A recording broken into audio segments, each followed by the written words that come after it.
Let's bring in NFL Insider KC Joyner as he'll give us one thought on every game. Plus, we'll take a deeper look at the Eagles' win over the Washington Redskins. And, they beat Washington yesterday, and people say, well, Washington's not a very good team.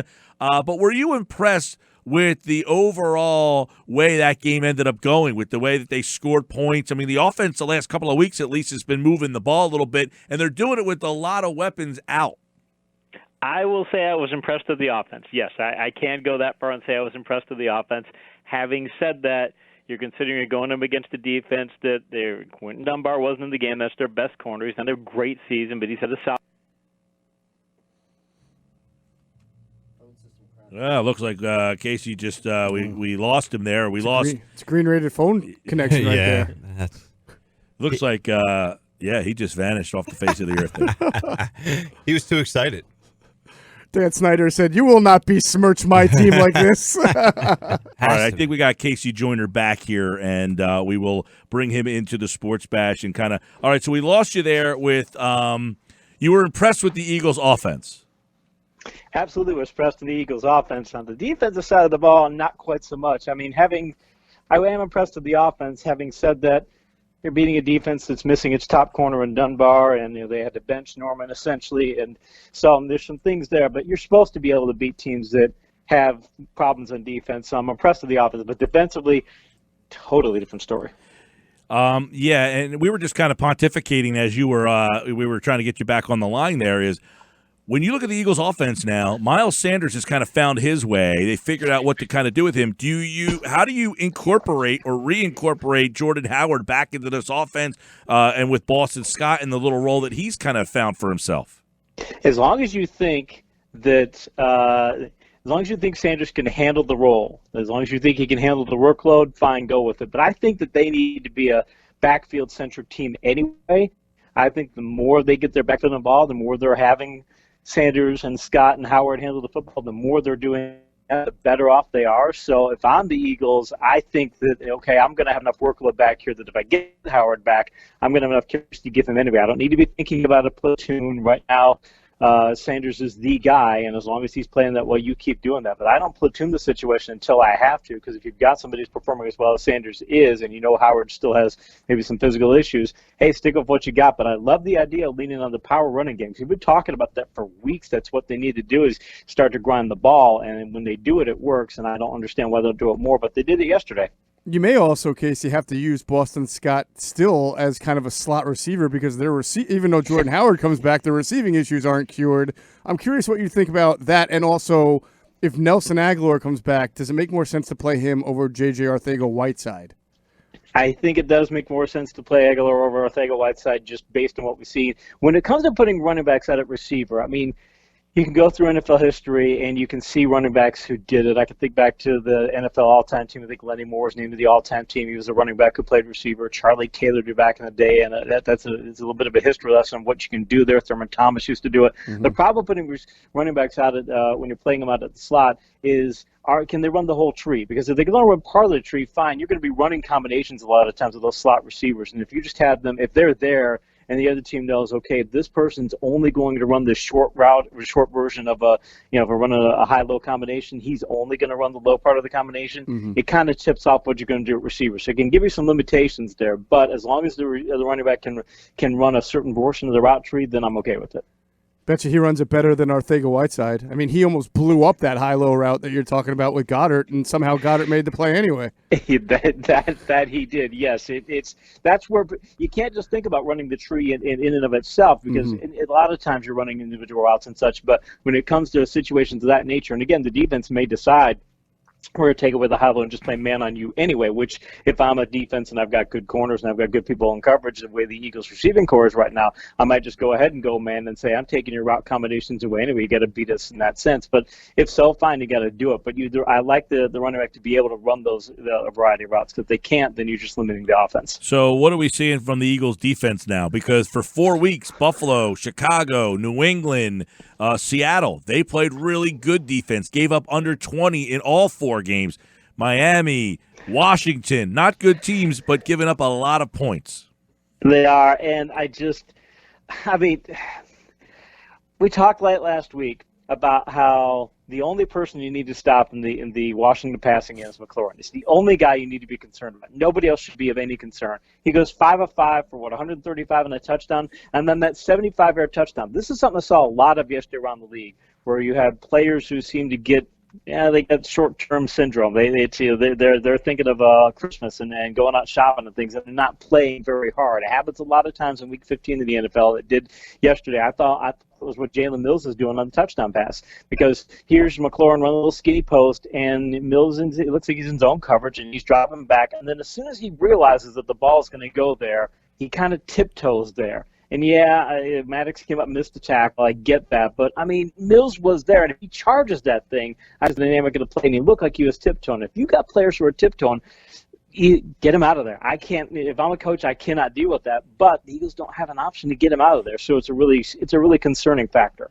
All right, KC Joyner, let's get one thought. Every game, NFL Week 15, as we got a lot of playoff teams already kind of in the mix now. We know 8 of the 12 playoff teams are already in line here. So let's get KC Joyner's thoughts on this here on the Sports Bash Live on 97.3 ESPN. One thought every game, starting off with, it's interesting because New England, all the controversy this week and the videotaping, they play Cincinnati 34-13, and obviously they dominated that game there. But that's the first time we've seen the Patriots offense really get going.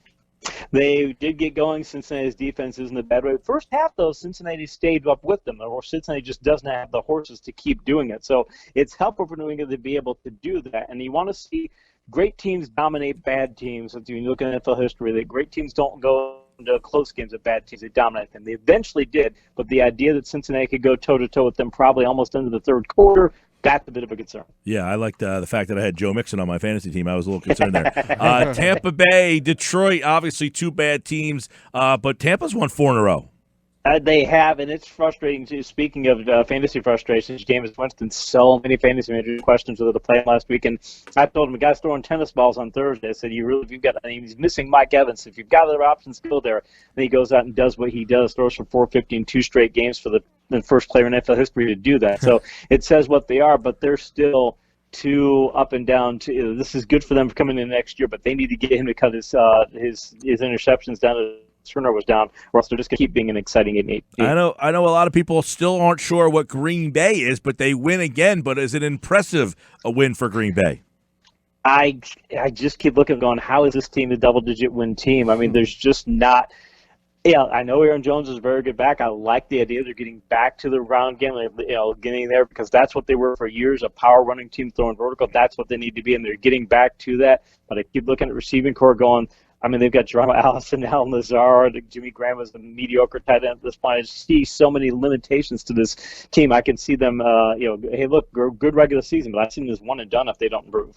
Packers beat the Bears 21-13 in the Battle of the South. Houston beats Tennessee on the road, and the Titans had been playing really well, so it was a nice win by Houston. I called it.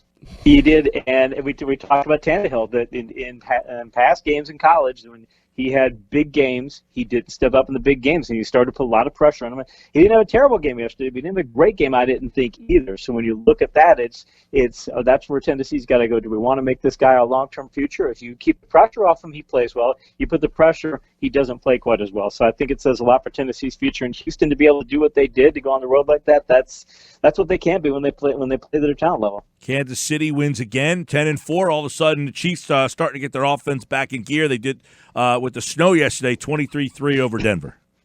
What's good for them is that they've got their defense going too. They hired Spagnuolo because they needed to be able to get in to not get into shootout games. Last year they got into 9 shootout games. They were 5-4 in those contests. That's where each team scores 24 or more points. They knew we can't keep doing that. Even with our great offense, there's always a 50-50 problem. Now they're getting to the point where they can stay away from those games. He's got the defense to the place he wants it to be. So if their defense keeps playing as well as it does, that can help carry them to the Super Bowl. Miami, New York, we might have seen the last of Eli, but he goes out with a win, gets himself back to 500. He does, and good for him to be able to do that against a Miami defense that was just so injury rattled. I give the Dolphins credit for playing as hard as they did, but for the Giants to be able to give Eli that situation, that's great, and it shows that he has. I don't think he's a guy who should be a 16-game starter, but if I'm a team, I'll give you a couple here.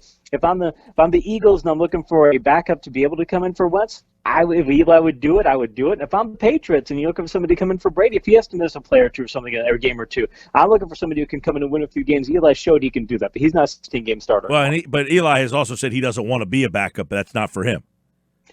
Well, he may get some team to bite on that, but if he's wise and wants to extend his career, he could get 3 more years out of being a backup. Out of being a backup for a team with an injury-situated quarterback, I think he could get that. If he goes in as a starter, he gets 1 year and he's out. Yeah. All right, Seattle, they win on the road handily. It looks like Carolina.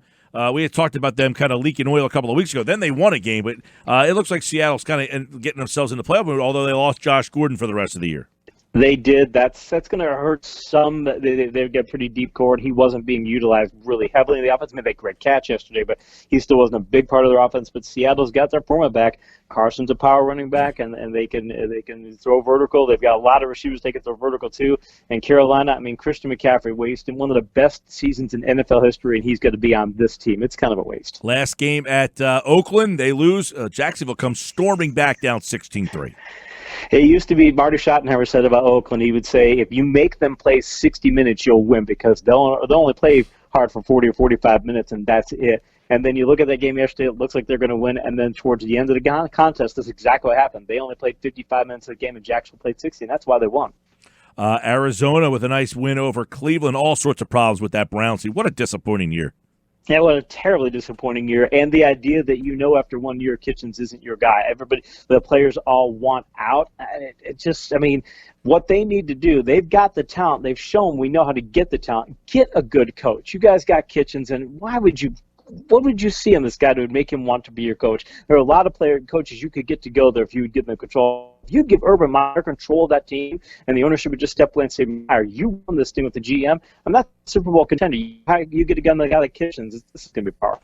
All right, let's look at Minnesota and the Chargers. Chargers really just kind of fell apart in this season. Another very disappointing team. But Minnesota with a nice road win, and obviously their playoff hopes, they just really need to win one more to lock things up.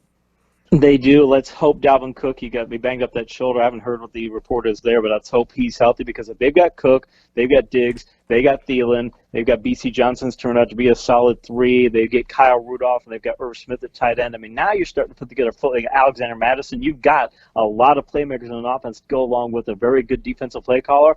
I think they could go further in the playoffs than people are thinking. Dallas, all right, the Rams had looked impressive for a couple of weeks in a row. Dallas looked terrible for 3 straight weeks. They flipped the script on Sunday. What changed for Dallas? What changed for Dallas, I think they finally got it. Before that game, Dak Prescott had thrown, remember the stat correctly, 46 or more passes in 4 of the previous 5 games. That's not who Dallas should be. That's not what you built that team to be. You didn't build that team to be Dak Prescott throwing a ton of passes. Fine. You've got Cobb. You've got Cooper. You've got Gallup. You've got receivers. Great. You are an Ezekiel Elliott offense. Get back to that. I think yesterday showed they were willing and able to get back to that. And if they'll keep doing that and use the vertical passing as a counterpunch, they're a Super Bowl contender. Whoa, very interesting. I think they have the talent to be a Super Bowl contender. They certainly don't show it every single week. Go ahead. I don't think they'll do that either. Mind you, don't get me wrong. I don't want to say that Dallas will be a Super Bowl contender if they would do that, but I think they're going to keep being. I think they're still going to throw the ball too much. Tough home loss for San Francisco yesterday. Any concerns with Atlanta traveling across the country and beating San Francisco? Was there any secrets uncovered in that game? I think it showed when it's concerning that your head coach needs to say, and mind you, it may say something that Shanahan knew something about how Atlanta was going to be fired up for this game. He was telling I think he got the idea that his team wasn't going to take this seriously. He was telling him, if you don't take this seriously, these guys, it's their Super Bowl to them, and they're going to come out and beat us. And I think he set that in their minds that these guys can't beat us. I don't like it when a coach has to tell his team that. So it says something, I think, about the psyche of San Francisco, that if your coach thinks he has to tell you that, that's not a good sign. I still think they're, they could end up being a 5 seed. They might even win the division, and that I think it could be a disastrous loss for San Francisco. And you got to ask about Shanahan. I think he's a very good head coach. Got that Super Bowl when he did there, and then with this, I'm just seeing some things like, okay, are we seeing some weaknesses in him that might be keep him from being as good of a coach as he could be? Well, we might have seen the weakness of the Duck last night because he was terrible in that loss against Buffalo. Big win on the road for the Bills. They get to 10 wins for the first time in years and back to the playoffs. Yeah, Pittsburgh. Hey, they got as much as they could out of that roster. They made some mistakes yesterday. The shanked punt, the fumble on the Wildcat play. They had some other mistakes and things. Duck made some mistakes, but the whole team made some mistakes. But still, Pittsburgh, I think they'll beat the Jets next week, and I think they could beat Baltimore in Week 17 because Baltimore may not have to play. They may not have to have Jackson out there. They may have to put RG3 out there. I think they can win both and still make the playoffs. But for Buffalo, that's to go on the road and win against the Pittsburgh team that's well coached and playing like it is. That says a lot. I think Buffalo could win the division. I think they could actually come back and do it. They would have to win out. They play New England coming up. All right. And tonight you got Indy and New Orleans. Indy loses. They're out. New Orleans wins. They stay in play for the number 1 seed. How do you see it going down tonight in the Dome? And Indianapolis has been banged up. They're doing the best they can of what they had to work with. They got receiving injuries. Even though Hilton may come back, I think he'll still be limited. They've had backfield injuries. I think their quarterback's kind of banged up. And the Saints they're staying fairly healthy, and they've got much more talent. So I think that New Orleans doesn't get in the shootout this week like they did last week, and they're probably going to win. I would say 27-17. All right, that's tonight. 97.3 ESPN has the game following Tony Bruno's countdown to kickoff, and that's KC Joyner. Of course, we will be back with him on Friday to look at Eagles, Cowboys, and all the Week 16 action. Thanks, pal. Looking forward to it.